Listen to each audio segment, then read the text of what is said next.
وكملا من يالكو منكم بايا جمانو كونو ولا بنا لبنا يتطاولون في البنيان ولا بنيو سينا يالا كانيو فاديا لو فينو جانا يندور ولا بنا بنجامبالو دور ولا بنا بنجامبالو دور تادين كيرالتو ياجي be bunjallo la eza boko nyimbe nyimmunjawlo ja fama murubu nga fata wala kon afere yusu nyol dolor malo mure murubu nga fama ya murubu nga sonko e maaj na murubu nga beje me ala ko nyoko akaka wala bire ka fande de na barke kanalo banko ka wala doro fa e simbe kendeke ya famule ye asamba na ya bibulo la ka ke wala nyama ya lo hanibu ka lo bire ko famule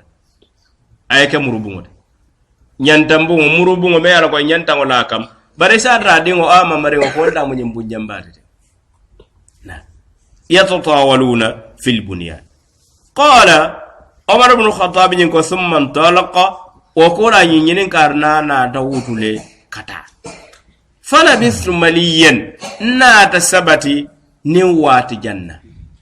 anata riwaya do to fala bi thamaliyan ala lakila na tasabati wati janna kan kibar bara fala bi thamaliyan wala munta umar ibn khattab na tasdaka na tasabati wati janna warum be siyari thumma qala li wa qala ala lakila kunyeko ya umar ita umar atadri man as-sa'il munayala na memmu nyin kar la nyin tiba qultu allah wa rasuluhu a'lam ngaya ala na lakila walla belondi wala jibara bu nyin karla qala ala lakila banke da konye fa innahu jibril nyin karla mu jibril lati ataakum yuallimukum dinakum anata le kan nyin kammala kali londindi alla dino sumbaluna nyin joto ngalo je domande anata riwayato doluto ko ala kila sallallahu alaihi wasallam birin ke ne woni wutu tata al gila ko alamurun din kanna wana da Abu Hurairah riwaya alta yin cewa yin kamar duha alayya alamurun din kanna bare tata e man cewoje ayman te me maji bira wulta tata ayman ta sile man naje ko daga bulata na man naje al kila ko Jibril lemu anata le kanne kali londin dala dino alla dino bare njore sila Umar ibn Khattab ko wala mun yin sabatta wati ja alla kila na dan kibar wana riwaya rabi dawda riwaya ani at-Tirmidhi ko tili sabalem o kamara lonnalu ye kafunyo maroke nyi iskalo do bayra si jakasi modul ya fam nyi joda wulta normal o mudin kira kilin wala molu baba wulta no me mataraje sile na alla kila ko nyam jibira na dal kanyi kamala kallon dal dino Omar ya nafa ko radiyallahu anhu mun wandi sabata wati jang o ko la kila na dan kibar anare wada ko tili sabale kamara lonnalo ko fasarlalu aketa nyame ngasekenye al halot wala mun yinti beren yinke o wulta tata abe ko Umar ibn Khattab fana wulta la tata alal kila ko ga amrun nin kannan wolbina wato mena kafa ko maaje waado Umar watata mennu be mabere ala kila sallallahu alaihi wasallam ko nyimmi Jibril lati anata kan kallon nindi alla dinola o kola Umar ibn Khattab til saba ko la biri o farannata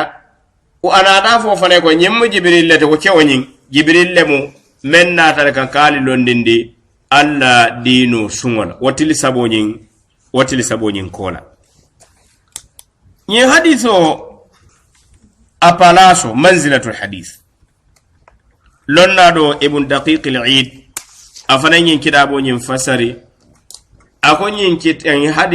hadisi balem e kadere tola hadisi jibril hadiso le membe londimba hadisi bunyarin nem hadisi balem bayre barolu menu kalancene maya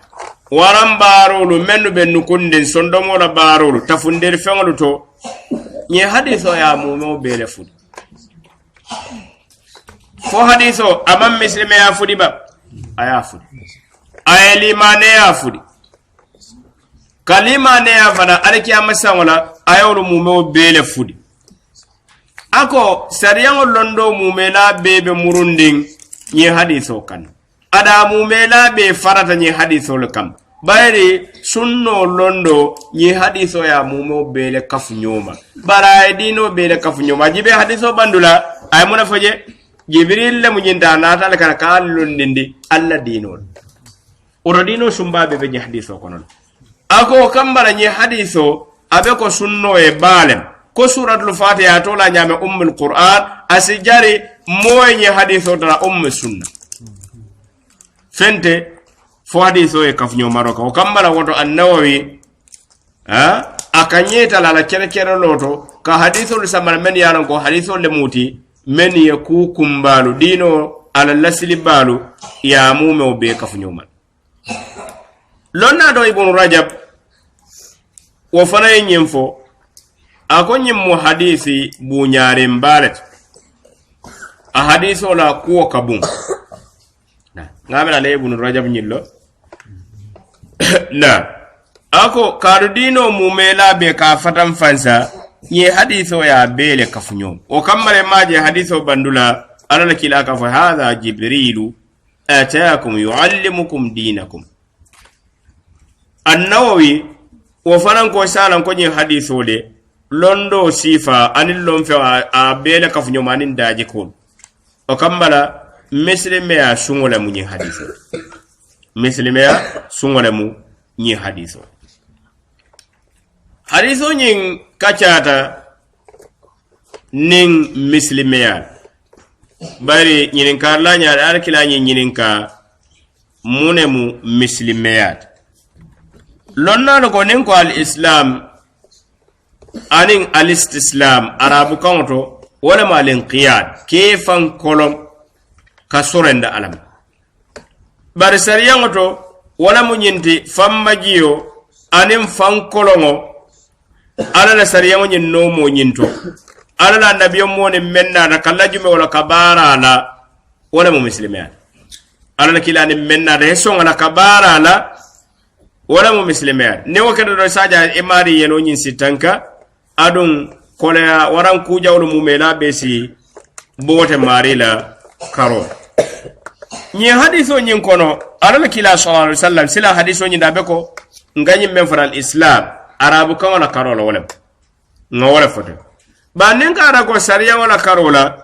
ala kila sallallahu alaihi wasallam ay muslime ya londinde jan bayra ka kal islam wala mu an tashhadu an la ilaha illa allah wa anna muhammadar rasulullah وتقيم الصلاة وتؤتي الزكاة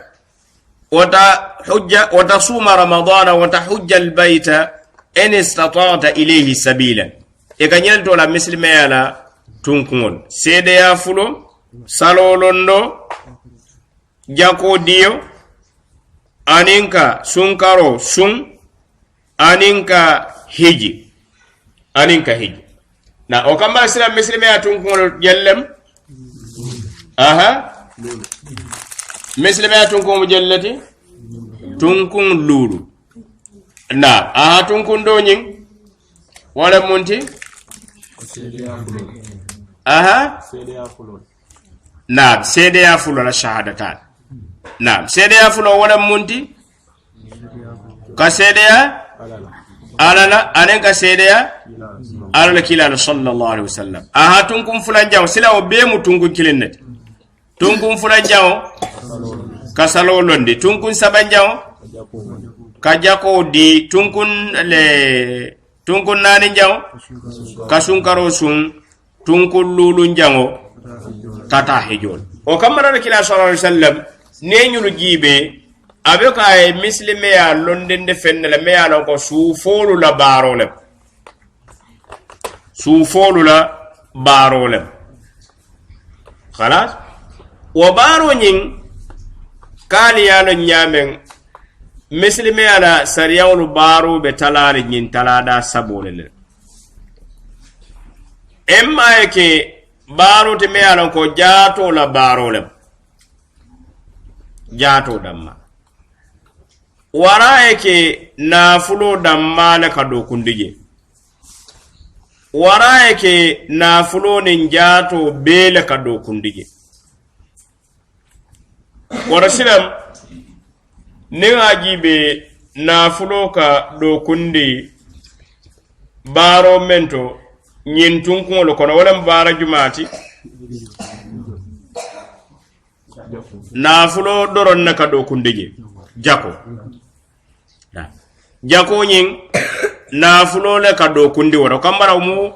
ibada maliya seranyilo tunkungolo kono jumaa be je meyalon ko nafulo nin jato bele ka do kundije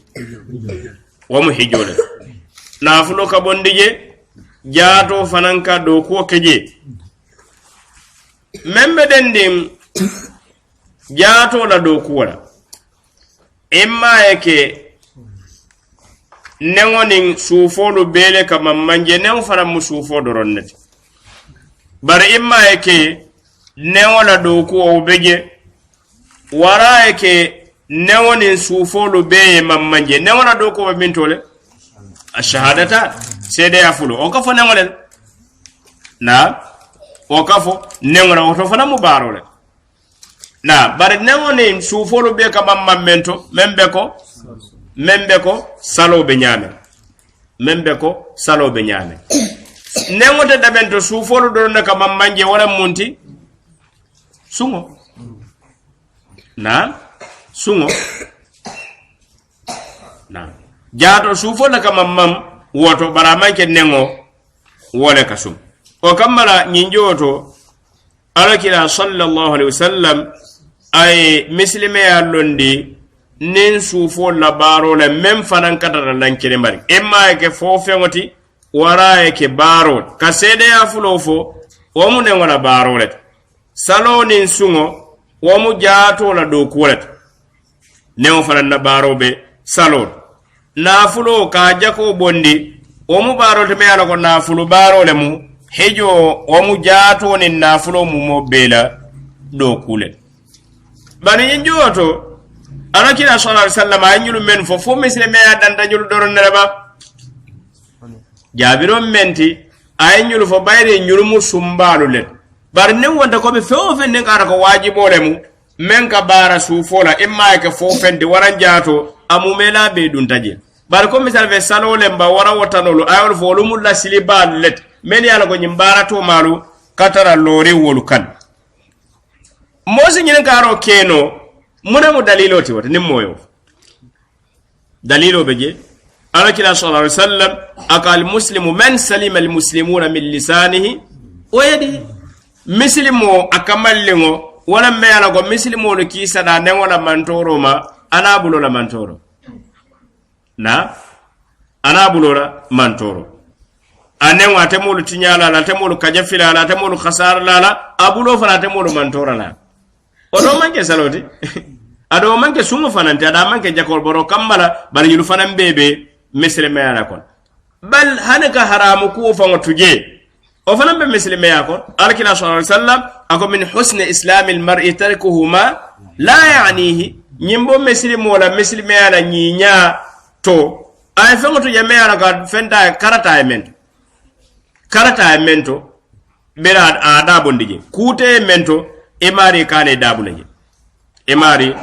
dabulaje o kammala nyenjoro nyul men foda baro luto anyulu musumbale da baraj amume be amanda nyin bara ko ngulu bara kendo luto e mumela be dunta e bebe muslimara ko la ne ko nyim mu muslimaya la tunkungolle nengo muslimaya la tunkulo ko do mu nyire ko muslimaya be lore nyulle kam ñunu kono fewo fe mborje ne kara sharto timmatal e marete kenu la muslime menna muslime be kaballe ne ngara ko shahadatano nyin ka sede ya alala alayana ko alam masoro mera ka be sotorinne ko man sole ma de me ala ka tele mario ta tele batu man sote yeli mane ato lana man ko ni o bada jedro ani ko ala kilamu alala kila lati e marete kenu la muslime ko bada nyento maro masala mobe ja mari sonta alala alayal shahadatano babu barisla mari bukasal diamo be wolto lonnalu tema diamo be wolto lonnalu tem sako salo famfa barane ngara ko mobe ala ka mari bukasal iba mariya marla aysal na ka de salla bayrate ma yamuta komi ko salom fon jaato manke fenti mera ko farlale ma de me wajibiyata kanne wotembo ma mari faala kafirima ka mari murtital wotembo muslimol de sallama ita baade la hani muslimol la kabro hani muslimol la kabro ba ne gara ko mo be yana ga de sonda de muslime yanyin a sonda ko salo nyim wajibol farlale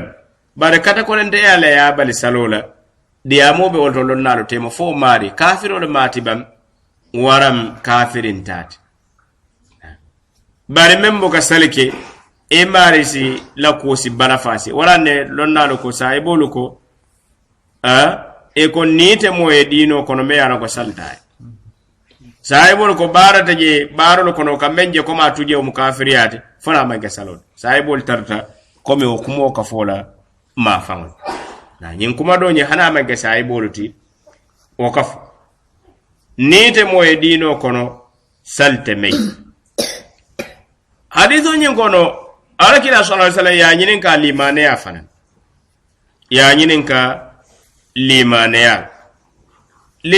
nyin ko arabu kon al iman be mana tasdiq wala mutonya endiro bare sariya wala mutonya endiro membe kere kele ka tonya endiro ka alala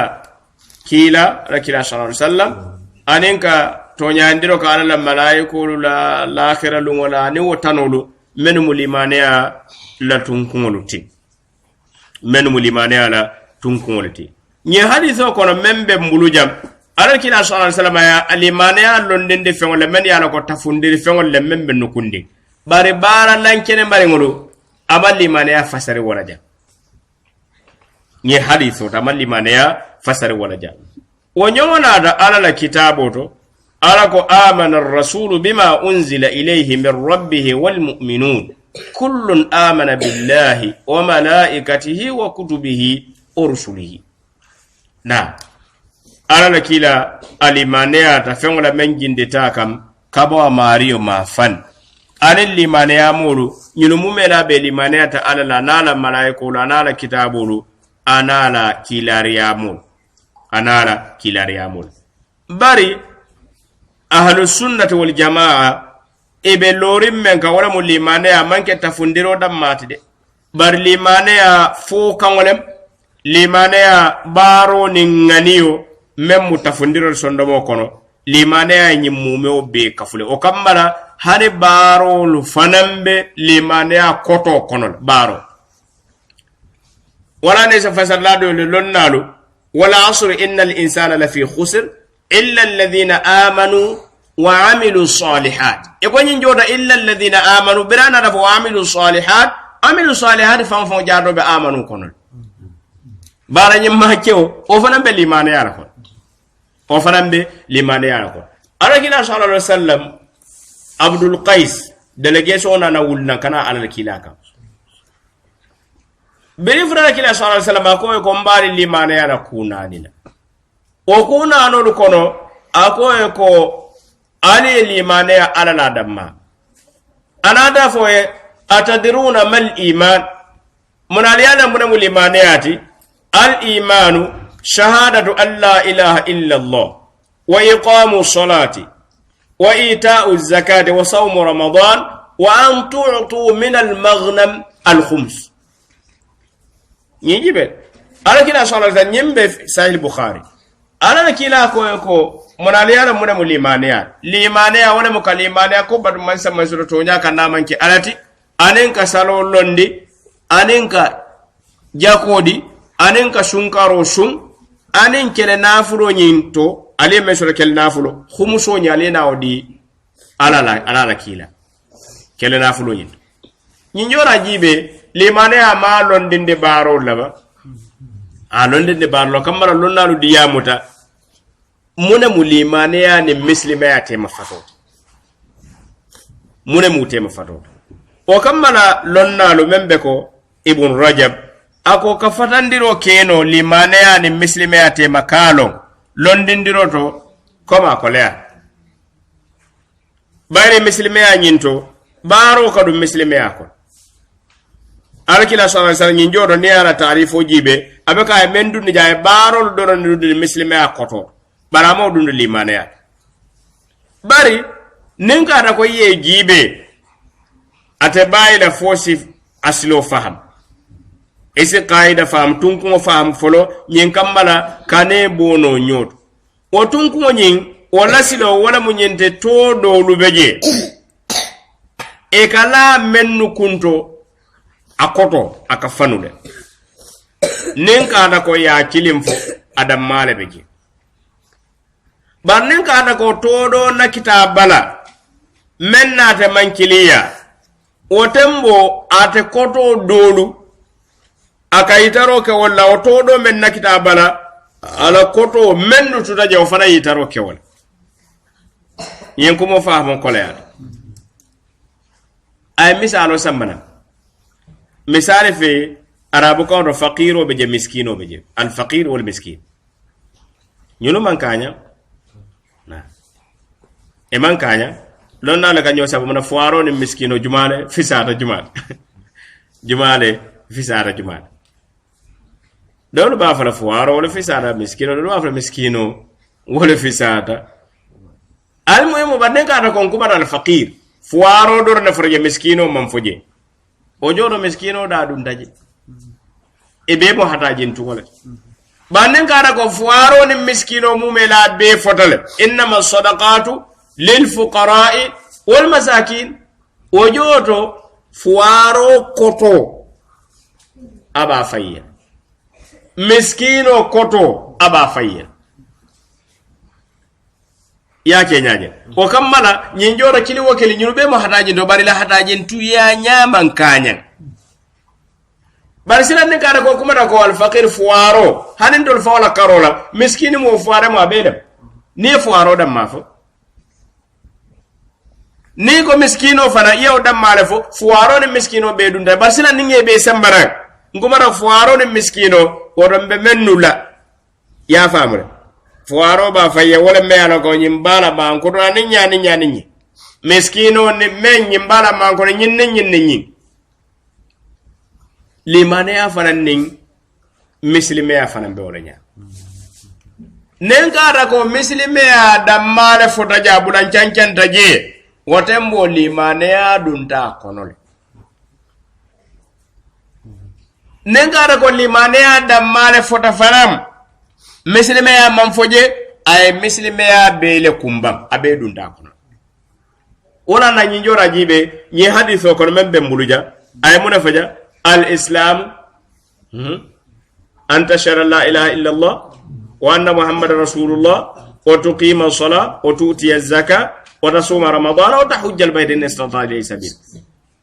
عبد القيس لا وفد من فوي أتدرون ما الإيمان شهادة لا إله إلا الله وإقام الصلاة وإيتاء الزكاة وصوم رمضان وأن تؤتوا من المغنم الخمس قاعد nyinjoro limanaya make baroti ba limanaya kete baroti limanaya kete baroti amanda wala kila sallallahu alaihi wasallam hadithu nyinnada hadithi do ala kila ka banke gobe al iman bid'atun wa shu'a bid'atun wa 70 fi riwaya bid'atun wa 60 shu'ba fa alaha la ilaha qawlu la ilaha illa allah wa adnaha imatatu al adha an at-tariq ni jora imato adamu baro la wama baronte baro la hakika na baro la ko kambara ni jora limane ya alon dindi bare limane ya bafra ko be baro foje aye baro foje banen kada ko muslimi yani limane ya mumela be nata e be fotaje o tembo muslimi ya ka kere baro lulela baro lu ben kallan kema limane aka kere tafundiri fengolu lela ya fama bare wo tafundiri fengolu fanam fango jaato la sabato sondo mo kono wala mubaro la natijat wala natija mentati ne mumenti wala mubaro wala na limane anyi nenkara moka limane ata akafinda la baro na wakamala sila nenkara ko mo amari ka limane ata sila mbaro le meya ita ka limane ata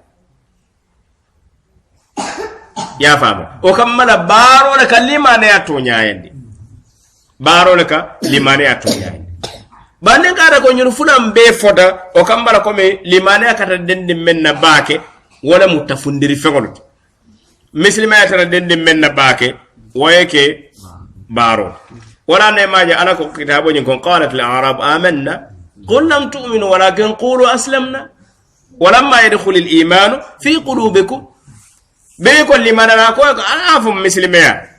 لمن يأمن دون سندم كنفلو ابن عباس إن تفسير لنا دولكو ولو كمو وساحة باجا كونيلو إلى لمن يألا لا أنفتا مسلم ولا موت من يأنا لمن يأبي لا أنفرم باك ila limane be lam furimba o kamana bere limane ya lam futa amal limane ya tola tay kundo wala na lunna la futa e ko limane ya mo muslimu wala mat bara manke muslime o muslime mu limane ya mut mune usam bare ne kara ko mo be alka mari limane ya da alabe limane ya be sabata sonno ga be tonya ya renje wolima ne ya falinta keda barot menu kala kelem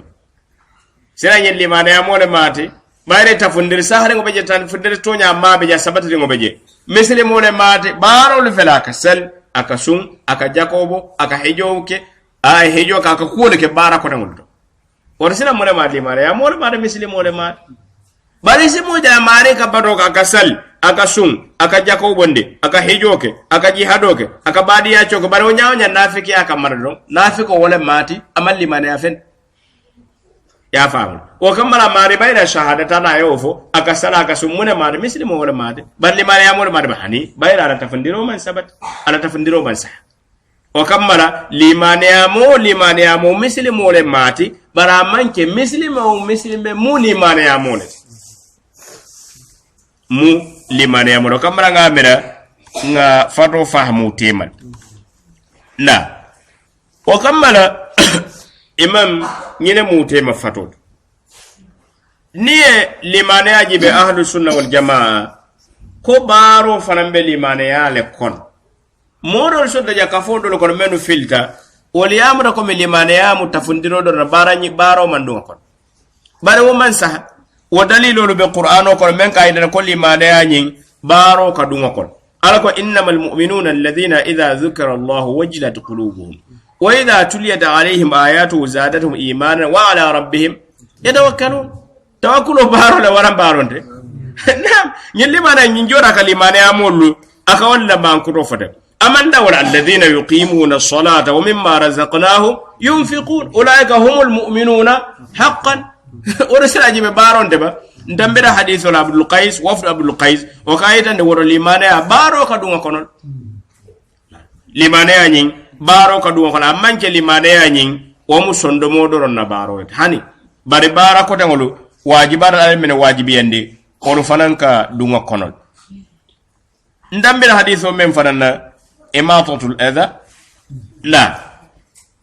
nyimbe ahlus sunna wal jamaa tafundiro nyin kono ko limane ya kala faale akanas abe ka fo do buru wala ya muta muslimul kono ko limane ya bayre to nyandirolem o kamala abuka lafano abuka talano ya fama masala ngara ko ngayin to nyayandi ko nyemulu solet ete ya to nyayandi ko nyemulu so silanda to nyandiro ni da to nyandiro to fe obebe kanyandi mbeli man be to nyande ko nyemulu solet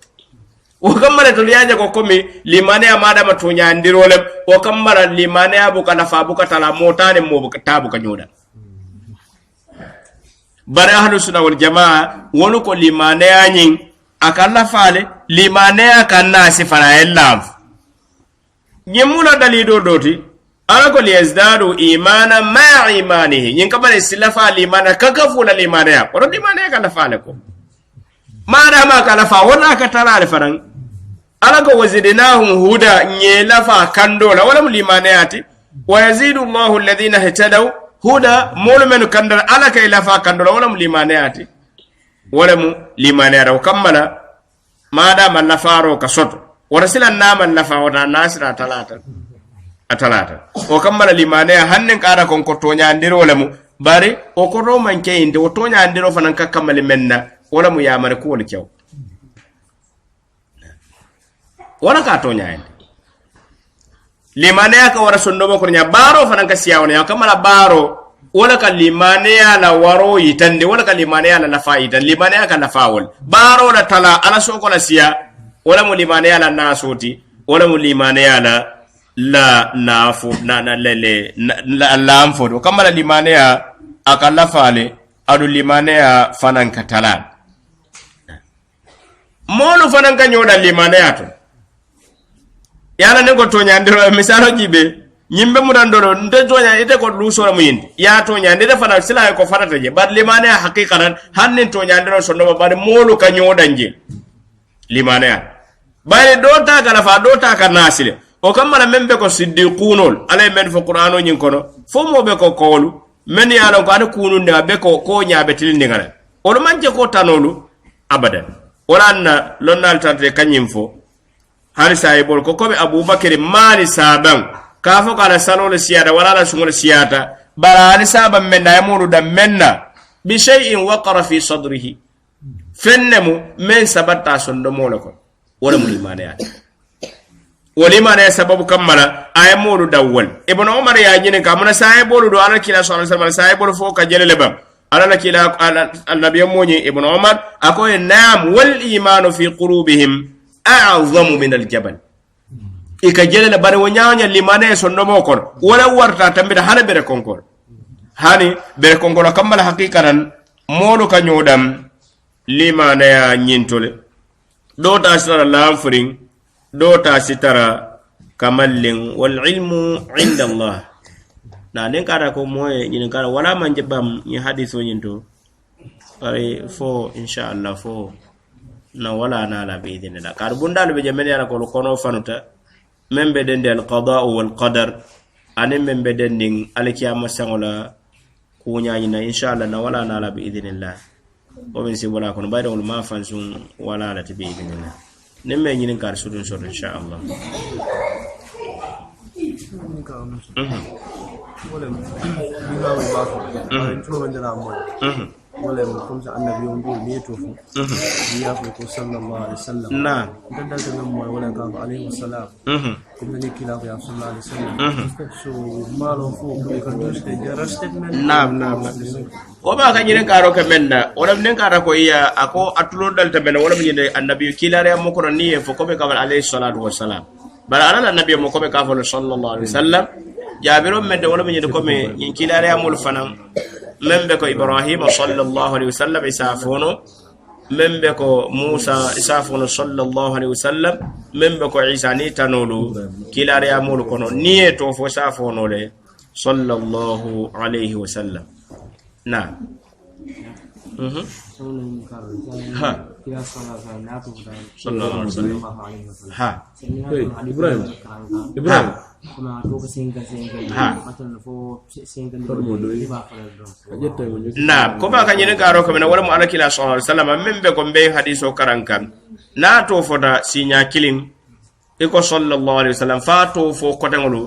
isa fa sallallahu alaihi wasallam jabiro men ko be ni ato moy isa fa wate sallallahu alaihi wasallam wala farlaya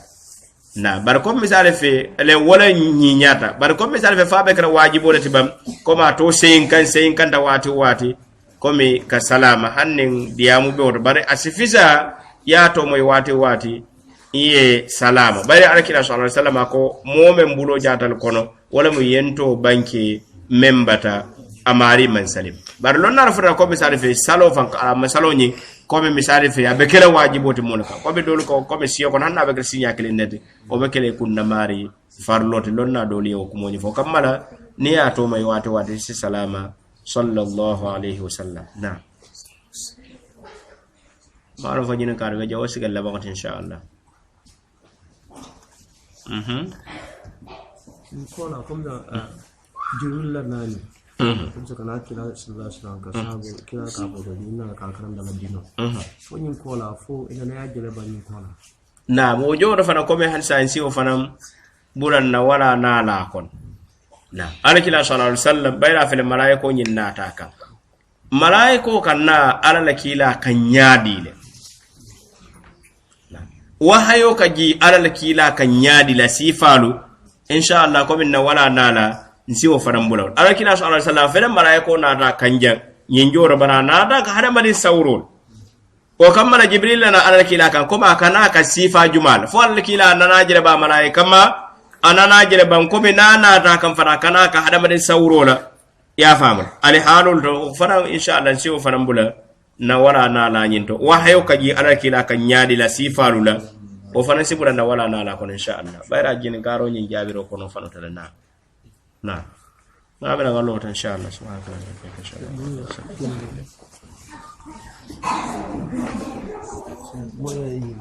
وكمل من يالكم من كمبايا جمانو كونو واللبنا لبنا يتطاولون في البنيان واللبن يو سينا يالا كانيو فاديا لوفن وجانا يندور واللبنا بنجنبالو دور walla bina bunjambalu lo tadin kiralu to iyaji be bunjallo la eza boko nyimbe nyim bunjawlo ja fama murubu nga fata wala kon afere yusu nyol dolor malo mure murubu nga fama ya murubu ngol sonko e maaj na murubu ngo beje me ala ko nyoko akaka wala bire ka fande de na barke kanalo banko ka wala doro fa e simbe kendeke ya famule ye asamba na yabi bulola ka ke wala nyama yalo hani bukalo biri ko fangala ay ke murubungo nyantambu murubungo me yalo ko nyantango la kam bare sa radingo ama mari ko da mu nyimbu jambade na yatatawaluna fil bunyan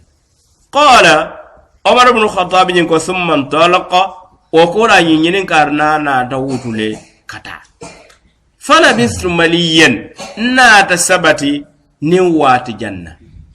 anata riwaya do to falabi thamaliyan ala lakila na tasabati wati janna kan kibar bara falabi thamaliyan wala munta umar ibn khattab na tasdaka na tasabati wati janna warum besiyari thumma qala li wa qala ala lakila kunyeko ya umar ita umar atadri man as-sa'il munayala na memmu nyin kar la nyintiba qultu